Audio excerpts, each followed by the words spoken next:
नमस्कार, मैं नवीन कुमार, व्याख्याता इतिहास, मोता महाविद्यालय राजगढ़। आज के वीडियो में हम बलबन के है वो कार्य और उसकी उपलब्धियों के ऊपर है वो चर्चा करेंगे। पिछले वीडियो में हमने उसके प्रारंभिक जीवन और तत्पश्चात उसकी प्रारंभिक समस्याओं के ऊपर है वो चर्चा की थी। इस वीडियो में हम बलबन के प्रारंभिक जो उसके सामने उपलब्ध जो समस्याएं आई थी, किस प्रकार से बलबन ने अपनी प्रारंभिक समस्याओं का है वो सफलतापूर्वक सामना किया और इसके अंतर्गत इन समस्याओं का सामना करने के लिए उसने कौन कौन से कार्य किए, जिन्हें हम मध्यकालीन भारत के इतिहास के अंतर्गत उसकी उपलब्धियों के अंतर्गत है वो पढ़ते हैं। चूँकि हमने बलबन की जो प्रारंभिक समस्याएं थी उसके अंतर्गत उसकी पहली समस्या पड़ी थी, जो समस्या थी उसमें पहली समस्या उसके सामने सिंहासन पर बैठते ही जो आई वो ये थी कि सुल्तान पद की शक्ति और प्रतिष्ठा में सुल्तान पद की शक्ति और प्रतिष्ठा को पुनः स्थापित करना। यानी सिंहासन पर बैठते ही उसके सामने जो पहली समस्या थी वो थी सुल्तान पद की शक्ति और प्रतिष्ठा को पुनः स्थापित करना। दूसरा था जो दूसरी समस्या थी वो थी सल्तनत की आर्थिक स्थिति। तीसरी जो समस्या थी वो थी चालीसा का बढ़ता हुआ प्रभाव। चौथी समस्या थी वो थी आंतरिक विद्रोह, यानी जो हिंदू राजपूत सरदार थे उनके द्वारा जैसे ही सत्ता परिवर्तन होता था वो अपने अपने क्षेत्रों में स्वतंत्र होने के लिए वो एक प्रकार से अराजक स्थिति उत्पन्न कर देते थे। पांचवी जो समस्या थी वो पश्चिमोत्तर में है वो मंगोलों के आक्रमण का सफलतापूर्वक सामना करना था, यानी मंगोल आक्रमण से सल्तनत की रक्षा करना उसके सामने पांचवी समस्या थी।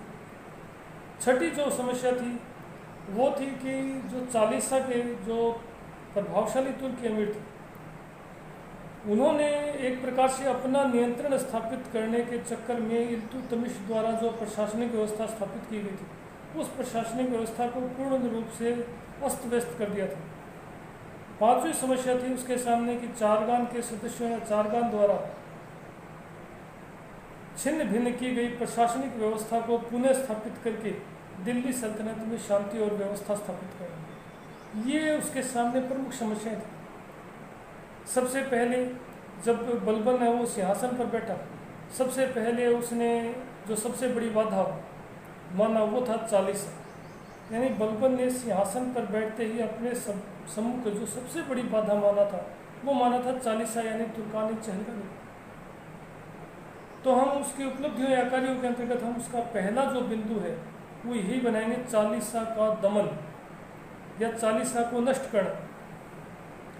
देखिए, बलबन जो है अपने पूर्व सुल्तान बनने से पूर्व वह खुद तुर्कान चहलगानी या चारगान का सदस्य रह चुका था और उसने भी उसी चारगान या चालीसा की महत्वाकांक्षाओं, जो महत्वाकांक्षी तुर्की अमीर थी वो उनकी महत्वाकांक्षाओं से पूर्ण रूप से परिचित था और वह स्वयं इन चारगान की गतिविधियों में खुद संलग्न रह चुका था। अलाउद्दीन जो मसूद शाह था उसको गद्दी से उतारने और नासिरुद्दीन महमूद शाह को गद्दी पर बैठाने में स्वयं बलबन का है वो बहुत ही महत्वपूर्ण रोल था। वो जानता था कि जब तक तुर्कान चहलगानी या चालीसा के सदस्य एक प्रकार से शक्तिशाली बने रहेंगे तब तक सुल्तान अपनी निरंकुशता का प्रदर्शन नहीं कर सकता। यही कारण है कि आधुनिक इतिहासकार आशीर्वादी लाल श्रीवास्तव ने भी लिखा है कि सुल्तान गयासुद्दीन बलबन जो था वो सुल्तान की निरंकुशता के मार्ग में सबसे बड़ी बाधा है वो तुर्कान चहलगानी या चालीसा संगठन के अमीरों को ही मानता था। यानी बलबन का ये मानना था कि सुल्तान की शक्तियों पर कोई अंकुश नहीं होना चाहिए। उसके पूर्ववर्ती जो सुल्तान रहे थे उनकी शक्ति पर यानी उनकी निरंकुशता पर एक प्रकार से चारगान हावी रहा था और वह चूंकि खुद चारगान का सदस्य रह चुका था उसे भली भांति ये ज्ञान था कि चारगान को नष्ट किए बिना सुल्तान की निरंकुशता या सुल्तान पद की जो शक्ति और प्रतिष्ठा है उसे पुनः बहाल नहीं किया जा सकता। यही कारण है कि वो सुल्तान की निरंकुशता के मार्ग में सबसे बड़ी बाधा चारगान को मानता था। और इसी को मद्देनजर रखते हुए उसने चारगान के जो तुर्की अमीर थे, कुलीन तुर्की अमीर, उनकी शक्ति को पूर्ण रूप से कुचलकर उसने नष्ट कर दिया। और इन चारगान की शक्ति को नष्ट करने के लिए उसने लगभग सभी उपायों को अपनाया। जो समकालीन इतिहासकार हैं उन्होंने भी इसका वर्णन किया है कि उसने चारगान की शक्ति को नष्ट करने के लिए निकृष्ट से निकृष्टतम तरीकों को भी अपनाया। इसका उल्लेख भी उन्होंने किया है कि बलबन ने चारगान की शक्ति को नष्ट करने के लिए एक जो उसका चचेरा भाई था शेर खान, उसको भी है वो एक प्रकार से निकृष्ट तरीके से मरवा डाला था। शेर खान जो कि उसका चचेरा भाई था, 1270 ईस्वी तक वो पश्चिमोत्तर में मंगोलों के विरुद्ध सफल अभियान करके एक प्रकार से मंगोलों के मध्य उसके नाम का आतंक फैल चुका था। और उसके मंगोलों के विरुद्ध सफल अभियानों के कारण दिल्ली में और दरबार में भी उसकी प्रतिष्ठा और शक्ति में बहुत अधिक वृद्धि हो रही थी। इसी कारण बलबन उससे वो ईर्ष्या करने लगा और उसकी बढ़ती हुई शक्ति से भयभीत होकर अपने चचेरे भाई को ही उसने जहर देकर मरवा डाला, क्योंकि वो भी चारगान का ही एक प्रभावशाली सदस्य था। यानी उसने चारगान की शक्ति को नष्ट करने के लिए निकृष्ट से निकृष्टतम तरीके भी अपनाए, क्योंकि वह सुल्तान की निरंकुशता के मार्ग में सबसे बड़ी बाधा ही चारगान को मानता था। सिंहासन पर बैठने के बाद उसके सामने जो दूसरी समस्या थी वो थी आंतरिक विद्रोहों की। तो उसकी दूसरी उपलब्धि या उसका जो दूसरा कार्य था वो यही था कि जो आंतरिक विद्रोह थे उनका दमन। दूसरा बिंदु हम पढ़ेंगे आंतरिक विद्रोहों का दमन।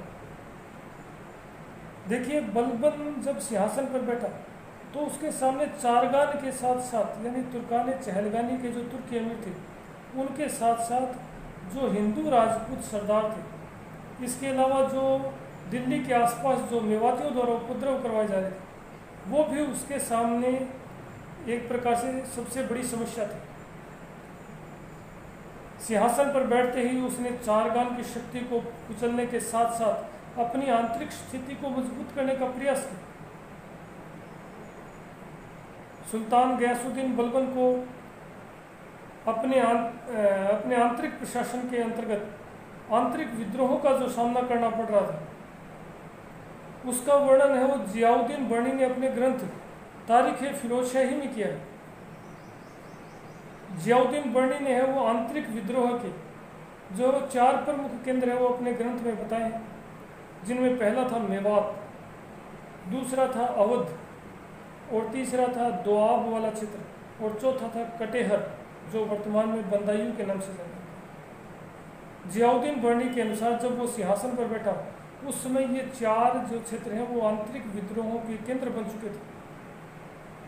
यद्यपि जो मेवात वाला क्षेत्र है वो उसके पूर्ववर्ती सुल्तानों के समय ही एक प्रकार से अत्यधिक अशांत क्षेत्र बन चुका था।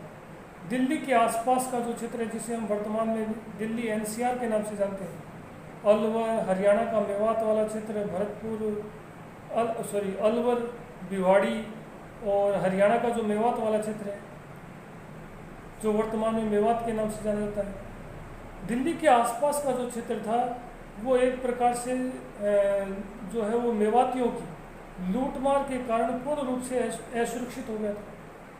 समकालीन इतिहासकार जिसमें मिनहाज भी शामिल है, उसने नासिरुद्दीन महमूद शाह के समय है वो इन मेवातियों के बारे में लिखा है। उसने लिखा है कि इन मेवातियों के उपद्रव और लूटमार के कारण दिल्ली आने वाले समस्त मार्ग इतने अधिक असुरक्षित हो गए थे कि महिलाओं तक से उनके आभूषणों के साथ साथ उनके वस्त्र तक उतरवा लिए जाते थे। दिल्ली में आने वाले जितने भी व्यापारिक मार्ग थे वो इन मेवातियों की लूटपाट के कारण पूर्ण रूप से असुरक्षित हो चुके थे। अतः बलबन ने सबसे पहले इन्हीं मेवातियों के विरुद्ध है वो सैन्य अभियान किया। वो एक बड़ी सैन्य टुकड़ी के साथ उसने दिल्ली के बाहर अपनी सैन्य छावनी स्थापित की। उसके बाद उसने दिल्ली के आसपास और जो दिल्ली में आने वाले जो व्यापारिक मार्ग थे उनके आसपास के क्षेत्रों में लंबे दूरी तक जो घने जंगल थे उनको कटवा कर साफ करवा दिया और जो व्यापारिक मार्ग थे दिल्ली आने वाले उन व्यापारिक मार्गों पर थोड़ी थोड़ी दूर पर सैनिक चौकियां उसके द्वारा स्थापित करवाई।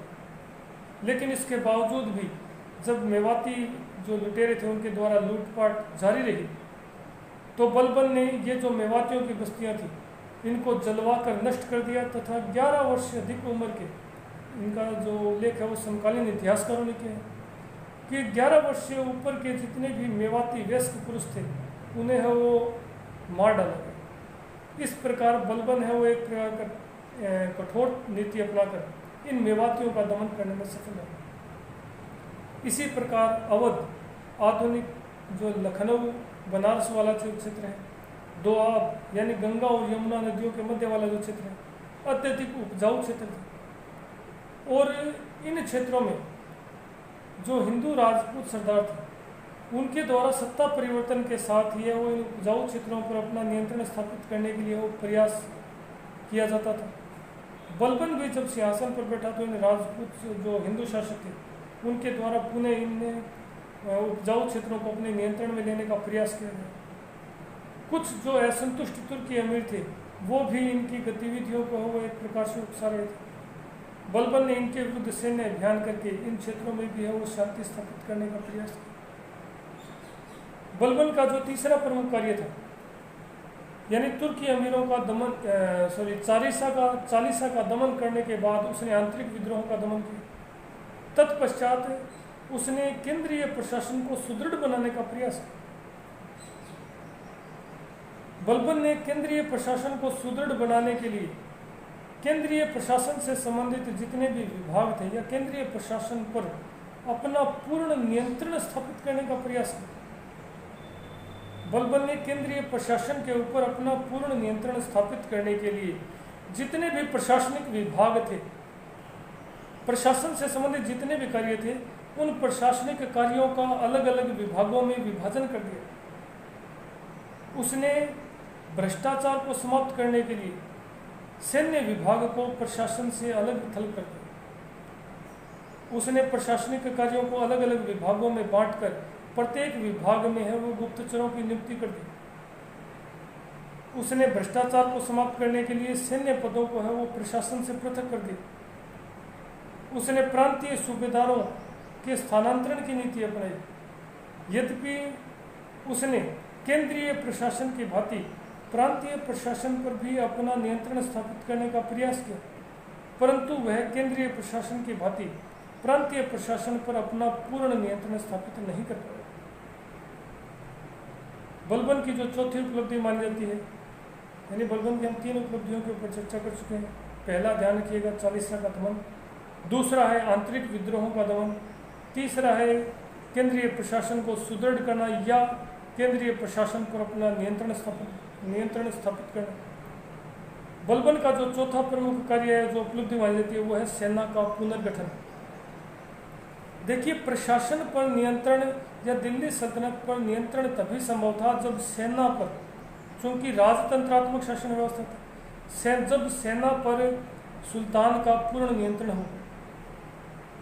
सुल्तान बलबन ने सेना पर अपना नियंत्रण स्थापित करने के लिए, पूर्ण नियंत्रण स्थापित करने के लिए सेना का भी पुनर्गठन किया। उसके पूर्ववर्ती जो सुल्तान थे, बलबन के पूर्ववर्ती सुल्तानों के द्वारा सैनिकों को नगद वेतन के स्थान पर भू राजस्व अनुदान, जिन्हें इक्ता या जागीर कहा जाता था, वो दिए जाने की प्रथा प्रारंभ की गई थी।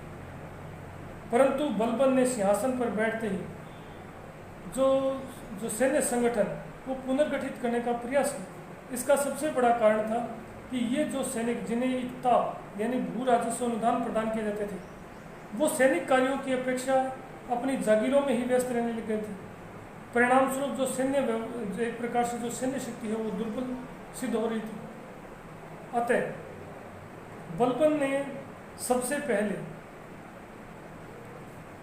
उसने सेना के ऊपर अपना प्रभावी नियंत्रण स्थापित करने के लिए एक केंद्रीय सैनिक विभाग की स्थापना की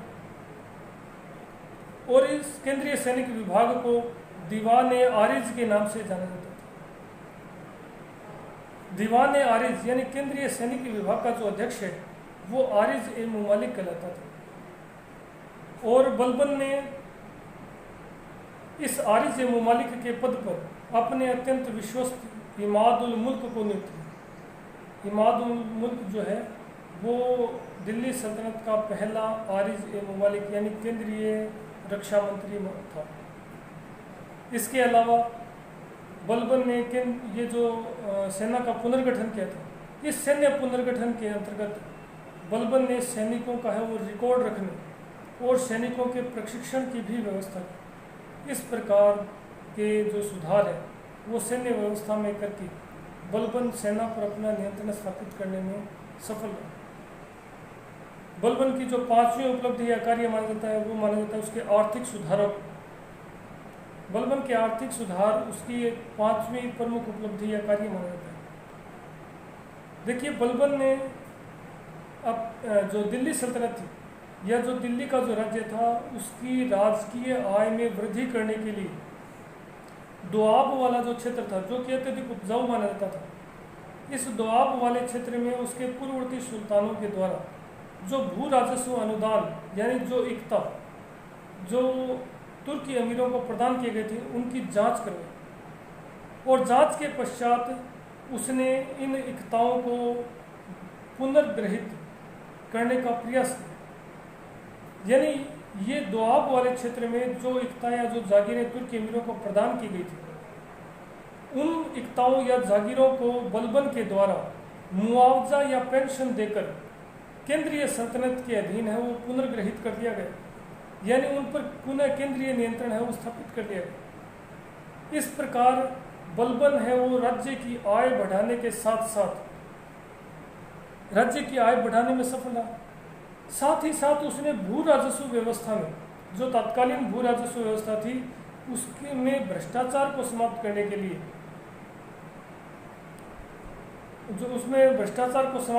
लिए उसने भू राजस्व जो प्रशासन था उसके अंतर्गत सैन्य प्रशासन से अलग एक नया पद सृजित किया। ख्वाजा नामक एक अधिकारी का पद सृजित किया और ख्वाजा नामक अधिकारी का जो प्रमुख कार्य था वो था इक्ता या जागीर में जो सभी प्रकार के जो कर हैं उन करों का संग्रहण कर उसका रिकॉर्ड रखना। यह एक प्रकार से सैन्य नियंत्रण से वो मुक्त था। बलबन ने ये जो व्यवस्था की थी एक प्रकार से भू राजस्व व्यवस्था में जो भ्रष्टाचार था उसको समाप्त करने के लिए उसके द्वारा इस प्रकार की व्यवस्था की गई थी। बलबन की जो छठी उपलब्धि या कार्य माना जाता है वो है केंद्रीय गुप्तचर व्यवस्था का संगठन। देखिए, बलबन ने जितने भी प्रशासनिक सुधार किए थे उन प्रशासनिक सुधारों की सफलता के पीछे सबसे बड़ा कारण बलबन की गुप्तचर व्यवस्था को ही माना जाता है। बलबन ने प्रशासन के ऊपर अपना पूर्ण नियंत्रण स्थापित करने के लिए प्रत्येक विभाग में यहाँ तक कि बड़े बड़े प्रत्येक अधिकारी के पीछे वो गुप्तचर नियुक्त कर दिए थे। इसी के तहत यानी गुप्तचर व्यवस्था का जो पुनर्गठन किया गया था इसके अंतर्गत बलबन ने सबसे पहले एक केंद्रीय गुप्तचर विभाग की स्थापना की जिसे दीवान बरीद के नाम से जाना जाता था। दीवान बरीद केंद्रीय गुप्तचर विभाग होता था। केंद्रीय गुप्तचर विभाग यानी दीवान बरीद का जो प्रमुख अधिकारी है वो बरीद ए मुमालिक कहलाता था। बलबन जितने भी जो प्रशासनिक विभाग थे प्रत्येक प्रशासनिक विभाग में यहाँ तक कि दरबार में जो महत्वपूर्ण पदों पर जो तुर्की अमीर थे उन तुर्की अमीरों के घरों में उनके जो व्यक्तिगत अनुचर थे उनके रूप में भी बलबन के द्वारा है वो गुप्तचर है वो नियुक्त कर दिए गए थे। इन गुप्तचरों का है वो बलबन के शासनकाल में इतना अधिक भय आतंक था कि कोई भी सुल्तान बलबन के विरुद्ध शब्द बोलने से पहले है वो एक प्रकार से गहन चिंतन मनन करते थे और इस गुप्तचर व्यवस्था को ही बलबन की प्रशासनिक सफलता का या जो प्रशासनिक जो नियंत्रण है प्रशासन के ऊपर जो उसका जो नियंत्रण था उसका एक सबसे बड़ा कारण माना जाता है। बलबन की जो 7वीं उपलब्धि या जो 7वां कार्य था वो था मंगोलों के प्रति उसकी नीति। देखिए, जो बलबन था उसने पश्चिमोत्तर में मंगोल आक्रमण का सफलतापूर्वक सामना करने के लिए उसने अनेक उपाय किए। उसने पश्चिमोत्तर में जो तुर्की सल्तनत दिल्ली की जो तुर्की सल्तनत थी उसकी सुरक्षा के लिए उसने पश्चिमी सीमांत पर अनेक दुर्गों का निर्माण करवाया, नए दुर्गों का निर्माण करवाया। साथ ही साथ इन क्षेत्रों में, सीमावर्ती क्षेत्रों में उसके द्वारा अनेक सैनिक चौकियां भी स्थापित की गई। इन सैनिक चौकियों में और इन दुर्गों में बलबन के द्वारा अपने प्रति अत्यंत विश्वस्त जो तुर्की अमीर थे उनको नियुक्त किया गया। बलबन ने प्रारंभ में अपने चचेरे भाई शेर खान को है वो इस पश्चिमी सीमांत का जो है वो दायित्व सौंपा था। शेर खान है वो मंगोलों के विरुद्ध है वो अत्यंत सफल भी रहा था और मंगोलों के विरुद्ध उसके सफल अभियानों के परिणाम स्वरूप दिल्ली और दरबार में वह उसकी प्रतिष्ठा में अत्यधिक वृद्धि हुई। उसकी शक्ति में वो वृद्धि होते देख शेर खान जो बलबन है वो शेर खान के प्रति आशंकित हो गया। यद्यपि वो उसका चचेरा भाई था, इसके बावजूद उसने अत्यधिक आशंकित होकर अपने भाई चचेरे भाई शेर खान को ही जहर देकर मरवा दिया था। 1270 ईस्वी में शेर खान की मृत्यु के बाद बलबन ने इस पश्चिमी सीमांत का जो सुरक्षा है, मंगोलों के विरुद्ध जो सुरक्षा है, उसका दायित्व अपने ज्येष्ठ पुत्र मोहम्मद खान और बुगरा खान को सौंपा। इस प्रकार बलबन ने जो पश्चिमी सीमांत है उस पश्चिमी सीमांत की सुरक्षा के लिए न केवल नए नए दुर्गों का निर्माण करवाया बल्कि इन क्षेत्रों में वो अनेक सैनिक चौकियां भी स्थापित की।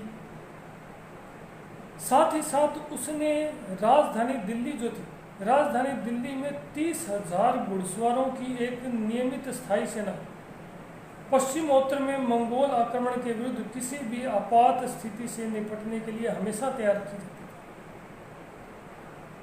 यद्यपि बलबन को वो पश्चिमी सीमांत की सुरक्षा पर वो अत्यधिक व्यय करना पड़ा था और पश्चिमी सीमांत पर मंगोलों के निरंतर आक्रमणों के कारण ही वह दिल्ली सल्तनत का वो पर्याप्त विस्तार नहीं कर पाया था। बलबन की हम जो 8वीं उपलब्धि है वो माना जाता है सुल्तान पद की शक्ति और प्रतिष्ठा को पुनः स्थापित करना। ये हम अगले वीडियो में पढ़ेंगे, क्योंकि एक 7 नंबर का क्वेश्चन आ जाता है कि बलबन के राजत्व के सिद्धांत पर प्रकाश डालें। ये जो 8वां बिंदु है इसके अंतर्गत हम छोटे छोटे बिंदु बनाकर पढ़ेंगे। तो ये जो 8वां बिंदु है ये एक अलग से क्वेश्चन के रूप में भी पूछ लिया जाता है, बलबन के राजत्व का सिद्धांत। बलबन का राजत्व का सिद्धांत हम उसके सुल्तान पद की शक्ति और प्रतिष्ठा में वृद्धि करने के लिए उसके द्वारा जो कार्य किए गए थे उसी के अंतर्गत हम बलबन के राजत्व के सिद्धांत को पढ़ते हैं। बलबन की 8वीं उपलब्धि है वो यही है कि किस प्रकार से उसने सुल्तान पद की शक्ति और प्रतिष्ठा में वृद्धि की। इसी के अंतर्गत हम बलबन के राजत्व के सिद्धांत को पढ़ेंगे। इसी के अंतर्गत हम बलबन की लौह और रक्त की नीति को भी चर्चा करेंगे। धन्यवाद।